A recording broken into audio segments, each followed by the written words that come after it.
Bonjour, bande de Robalandi, Yokani Télévision, Nzamba Mona Papa Mbola Bino, nae par rapport à ce sujet, il y a Mami Lela, Ndenga Pesa qui communiqué en direct de la RTNC, et réaction, il y a famille, réaction, il y a Batou, ainsi de suite, Ndengeni Elekani, et na d'autres, il y a bien extrait à Ndengeni Elekani, wana, et puis après, na Europe, ça a vu, na na Sima, pour Boyo Kapé, un peu ce qui s'est passé. Donc, na d'autres, il y a bien avis il y a non tu as une intervention ndenge nini ya mami la senga ki SOS ya na journaliste on a expliqué nyo son asima et na rotia bino pe réaction ya famille ndenge nini eleki na ba réseaux sociaux ainsi de suite et à la fin on va mettre na repesa moi avis na ngai par rapport ya nyonso po ça se dit ça tire de tous les côtés ya mami yene l'année pour rien. Vraiment, c'est une femme qui se respecte, surtout dans Makambo Belé. Alors, Bolanda Ndengedini, Azalaki Kotang a communiqué wana en plein émission pour Asala et ba communiquer yara et ba Ndengenyoso. Na Ndenge Zui en plein réseau qui boit que émission Caribou Variété ça parmi les émissions la Namamakasi. Ça va faire ce qui 50 ans sur combien d'années. Donc, Bolanda Ndengedini et Bandelaki. Et puis, Nazoya, Nasima, na intervention à fan. Le numéro c'est 097 9 469 530. Son fils Moïse qui voudrait soutenir la comédienne Alinga. Eh bien, le numéro c'est 097 9 469 530. Son fils Moïse qui répond. Comme vous voyez, la comédienne Alinga comme on l'appelle, fait une crise d'AVC depuis, elle ne sait pas encore, elle n'a pas encore récupéré, elle a même perdu la parole. Comme toute personne qui voudrait bien l'accompagner peut le faire au travers de son numéro qui est tenu par son fils 0979 469 130 qui voudrait soutenir la comédienne Alinga. Eh bien, le numéro c'est 097 9 469 530. Son fils Moïse qui répond. Comme vous voyez, la comédienne Alinga comme on l'appelle, fait une crise d'AVC depuis, elle ne sait pas encore, elle n'a pas encore récupéré, elle a même perdu la parole. Comme toute personne qui voudrait bien l'accompagner peut le faire au travers de son numéro qui est tenu par son fils 0979 469 130. Donc comprenez que communiquer les kanaki modèle Oyo et puis si manango sikoyo nazoya sikoyo koyo ki sabino réaction ya famille et puis nasuka na yo pesa avis na ngai après réaction ya famille Oyo bozoyo ka tout à l'heure o nazo tchela bino ndenge ni ba mpe ba yaki na ba réseaux sociaux ba yaki ko démentir on a ba manière je suis sûr que ba sola ki pe na ya mami il est là alors toyo ka to kosela SOS pourquoi que le quoi déjà fondation Denise et doit charge à maladie ya maman to kosela SOS pourquoi ouais tout ça quand même ba réaliste. Est-ce que pour le sud de monde que toko quitté toko ya na soso ba comédien NTPC famille ko ya elobi ke bo sala boy mais o ezaki ko pesa SOS bo tina numéro wana muto atinda mbongo na numéro wana te biso bana mali ba to yebi yango te toyebi yango te donc maman santé zo s'améliorer malembe omoni babisu baloba ke tobwaki mama eleka na internet tobwaki eleka na internet te mais tobwaki bato bayakala ndako baye bafilme mama na état azala yango bapublie nde toboyaki na sens parce que kogarde mpe mwa dignité ya mutu omona mutu mosusu azobela aza na mbeto hôpital mutu afilme ye apublie ye pardon mutu afilme ye apublie ye yango biso bana mama linga toboyaki bato bayaka bafilmaka mama na sansu wana mais toboyaki ola ndenge mabe te omoni alors moto abimisi makambo wana na internet na numéro aza ndeko na biso oyo toépargne na kombo alors biso bana mama linga nteke bayaya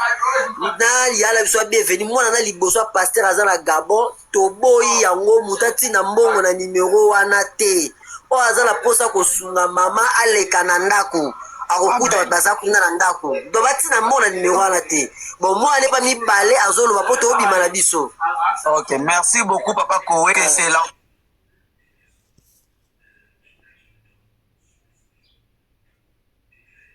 crois que vous comprendre, hein? Explication, maman va ici. Normalement, maman Alinga déjà, azora traitement na compte ya maman Denise.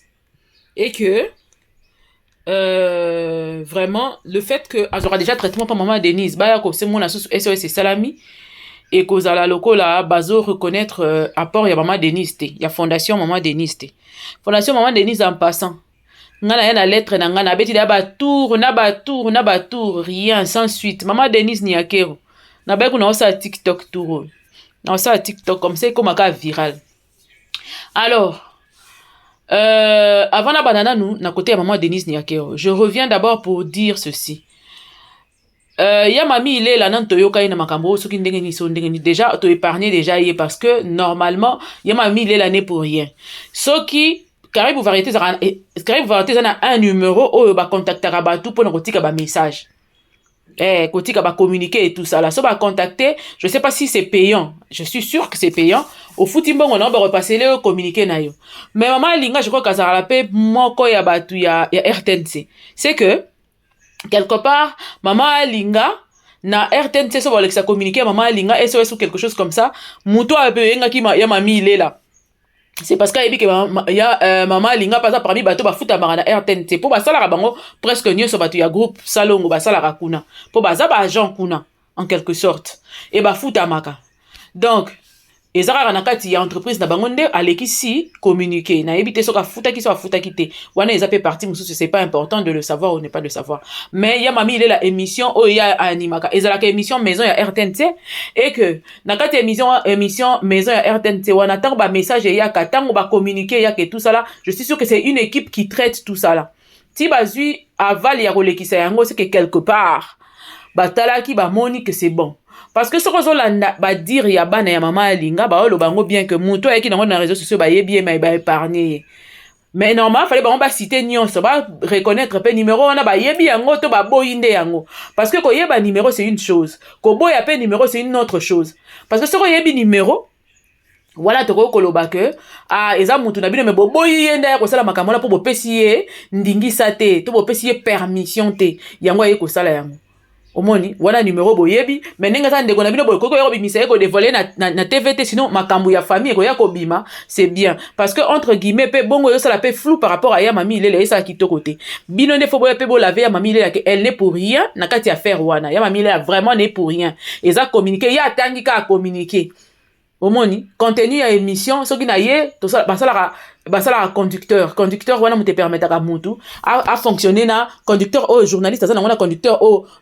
na sima be vitré baza na donc ba régisseur et ainsi de suite réalisateur pas za liboso na yo liboso ba caméra et tout ça là na ba caméraman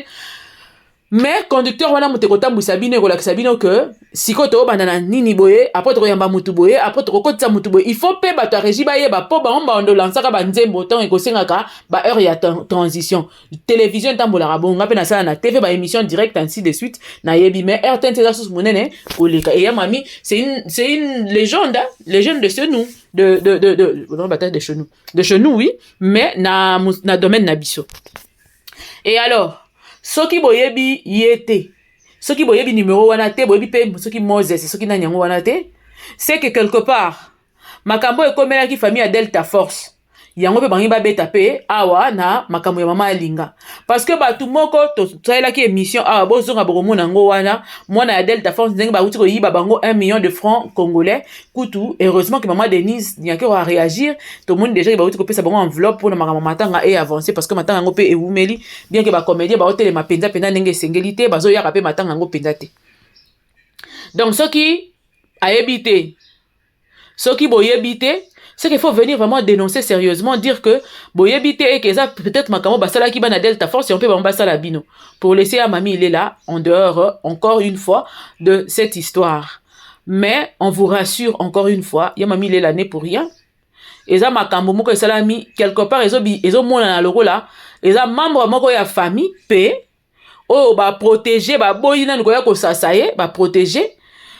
alingaki asala SOS wana et SOS wana baninga baboyi yango parce que normalement maman Alinga azali prise en charge et pas maman première dame et que soki maman première dame akoki te na monite nani siko mutako bimisa mbongo pena pona koyeba kosala na makambo ya mbongo par rapport à l'état, par rapport à l'association ndenge ezoza bacomédien en charge et tout ça là, bien que bacomédien balelaka kaka bamisu balala na bakarte, bamisu balala na bakarte te bakarte mosusu ekende na bafamille ya bato ainsi de suite, wana mpe so eza likambo mosusu. Donc Caribou Variété, une émission télévisée directe ezalaka mpe na bakwaka ebele, peut-être que ekomelaki bango mpe communiqué wana ekomelaki ya mami ilela à la hâte, ndenge fo atanga bacommuniqué atangi mpe communiqué mpo ayebi mpe mama alinga eka ayebi mpe mama alinga mpe azali moko ya RTNC. Alors atangi yango avec beaucoup d'amour, atangi yango avec beaucoup de nini oyo, parce que ayebaki ke ezali ya moko ya pa ya bango, et puis eza oyo aza yaya na ye na RTNC. Donc ça n'a rien à voir, ça n'entache pas ya mami ilela, son langage en rien, ça n'a rien à voir. D'ailleurs numéro wana bame mutu na mutu wako meka kobenga komona ke eza nini bana ya eza nani oyo akoyamba bango bosila na nende bosila na ye bana ya mama nani balobi ke soki mutu alingi aide mama na bango bokele na 4 chemin te, bokele na adresse na bango, bien que bapesi pe adresse yango te, balobi kaka me bapesi adresse yango te. Donc bana na ye ya partout bazali d'accord te na SOS wana mutu wana tindaki soki eza nani oyo alinga ye kosimbisa ya mami de la touche aza nani soki Mose soki nani yango napesaki numéro na ye mpo bazwa alia mbongo na nsima ya mama alinga batu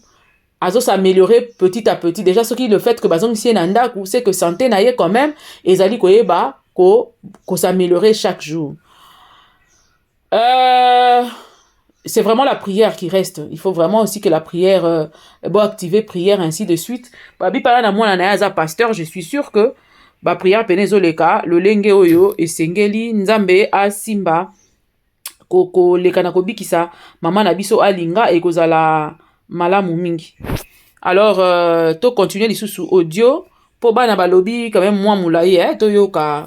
ndenge ni bango ba réagir ti jusqu'à là où nous sommes maintenant. Boyoka bino moko ndenge ni bango balobi de mama alinga biologique. Mais c'est toute une famille, et puis nous, tous famille, na kati ya théâtre. Notre souhait, c'est que Ayo Kamalamu, elle est déjà prise en charge. Comme ça, l'Isaka Kane, papa Kowa Tukolobawa, Eza Mabete, mais passer dans l'intimité, dans la discrétion. Toboye Makamboya, Oye, couper sa accès à caméra, parce que Moutounion, soit la compréhension, ndenge mon côté. Surtout, biso ba Congolais, tout comment on l'a baisse, na isika Gogi, couper ça. Makambo ya kopesa aide bozi caméra bo braquer mutu pan toloba yango mikonyo soit yango zo mona batu musu ko boya na ba aide parce que ekomi ko humilier batu mususu kalinga kene ko sala lisali yango na bisaka batu tango sila bisala sala ba bien alinga caméra te parce que soko sala bola mu penda ya solo wana besoin caméra kati à moins que ça l'association moko bopesaka mbongo bato ebele oke siko kosunga na kati ya association na faut lakisa bato ya association que musala esala maboye to ndenge nini bato ebele bakomi koboya na bango lisungi likolo ya caméra po aboyi na ye boyi humilier ye na ndenge moko boyi humilier famille na ye po mbongo pe oyo tikelele mse zanaka $300 $500 mais bimi lokola ne soki ndenge ni or que maman elinga bandi kobela lelo te ndenge bandi baoloba maman elinga bandi kobela depuis que la famille n'est en charge ya mbongo ebele. Certes mutu soka belisi mutu pendant longtemps azalaka na ba vide akoko ozanga pe ba biloko po ndenge azana azoloba te makamuni so sala sur place ba besoin ezalaka ebele po na mutu azobela ebele énorme nga na belisi pendant 1 an, je sais ce que ça fait ozomona. Donc soki mutu alinga olingo sunga mutu elingo loba te ke $500 no pesi $1000 no pesi nde ezui et sungi mutu nyonso fe yango fo yero tele caméra o humilier ye o komise loko eloko mususu likolo ya caméra o braquer ye non yango penza mams vana na yo bakabelaka mutu sans pour autant ko tia caméra oye na discrétion oye na nini ba pesi soko lingi lokumu na ona sima mama linga okokpa yango te okokpa yango na caméra te et ça la mate makambo yango bato ko boboyela ba aide. BST. Oui, donc j'avais même pas besoin de les canabes émission Kolobama. C'est peli par rapport que né na moni on live oyo ba makamunyo surtout ndenge toloba kambule betaka pe esilaka. Mutu adelaka pe maladie eyaka pe maladie esilaka. Maladie eyaka na nzoto mutu eyaka malembe pe eyaka mbangu pe malembe nde esilaka. Ozalaki awa na kini ozalaki bien na mama aussi longtemps ndenge okei ozalaki surpris okake no mama otikeki bien mama abeli. Mais tant que mama aza artiste déjà biso moko ke no tomoni ke non oyo tokoki kosala mpona mama tosali mais tomoni ke non te fondation mama Denise ye moko azwi makambo ya mama en charge dès le début mama abelaki mais tout lelo bayebi kaka ke mama alingi abeli lelo mais mama depo abelaki ti lelo na bamwa oyo fondation mama Denise nde asupporte makambo nyonso to ti na ndenge mama azo se rétablir bonjour biso mo toza tosikuka ote l'équipe balamwa RTNC SOS mama alinga bazosenga mbongo wana eza baza na besoin ya mbongo na nimero wana botinda ata mbongo te mpona biso moko toza na grand frère na biso ya paster basengi makambo ya mbongo te botinda mbongo na nimero wana te botinda mbongo na nimero wana te mama aza wana aitike mpe eza wana si ya problème bakolandela bapapa elome bazali bapapa masumu bazali bapapa masasi bazali kuna na poto salongo ya poto ezali mabongo bazali mama bandele bazali mama ese veut biso mo tozalaki surpris toye kosutuka ta mbala moko balanse nimero ya mama na mata kolanse nimero ya mutu bokoma SOS boyebi kaza artiste monene faut quand même avant kotuna même pas famille boyebi ke aitike mpe eza wana tokoki kotuna papa masumu ke non botala information babengi biso ese tokoki kolekisa information oyo ka boye na tv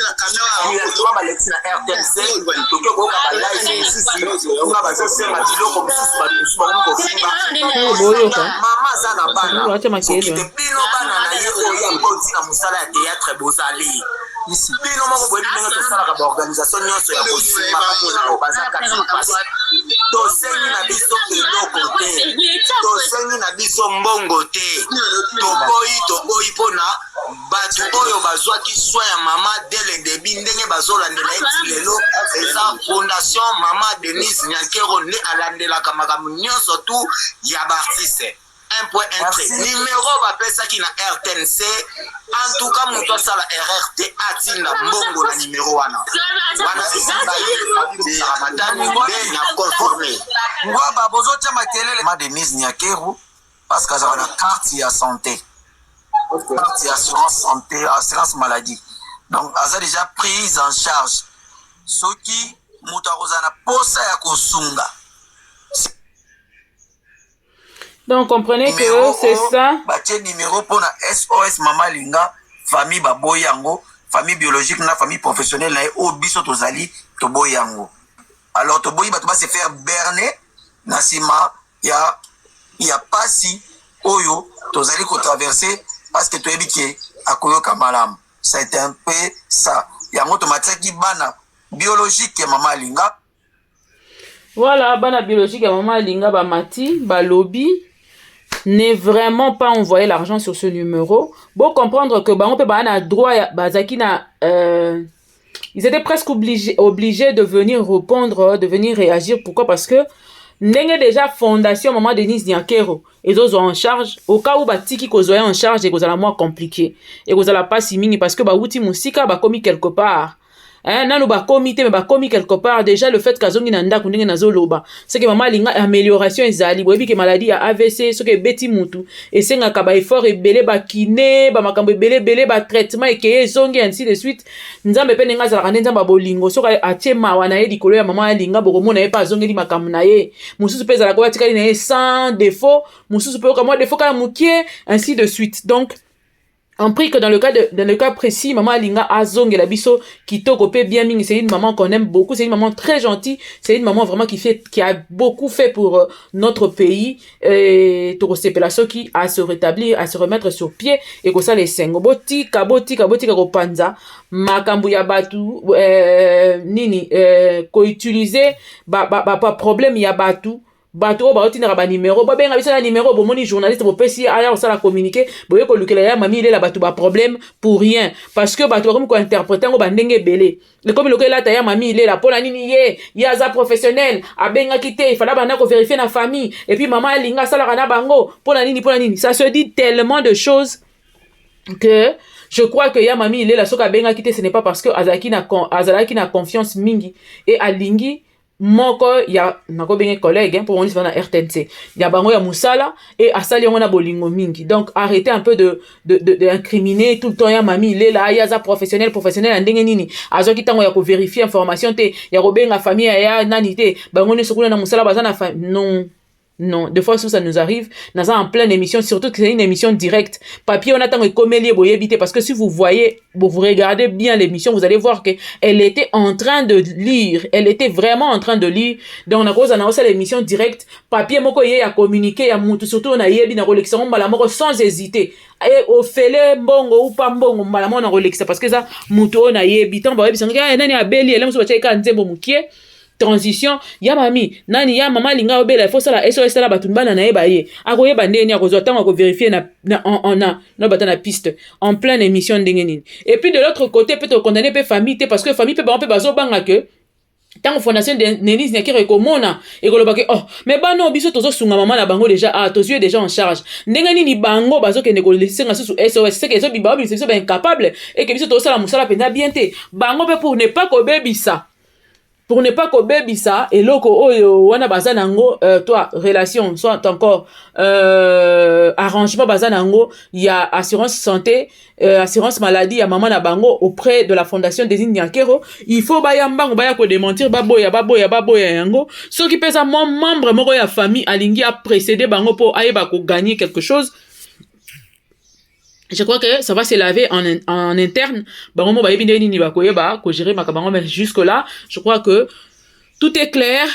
Olingi osunga mama linga oleki nanda kunaye otiki opesi ainsi de suite ya mami l'année pour rien atira la pe ko zambongo te numéro pe ba pesi ona ya izarape ya mami la te. Donc je ne vois pas pourquoi elle va rester focalisée coincée sur ça. Nzamba mona papa mbola bino na mabota na bino, c'était juste un petit sujet où nangaki moi muke na yeba kolobela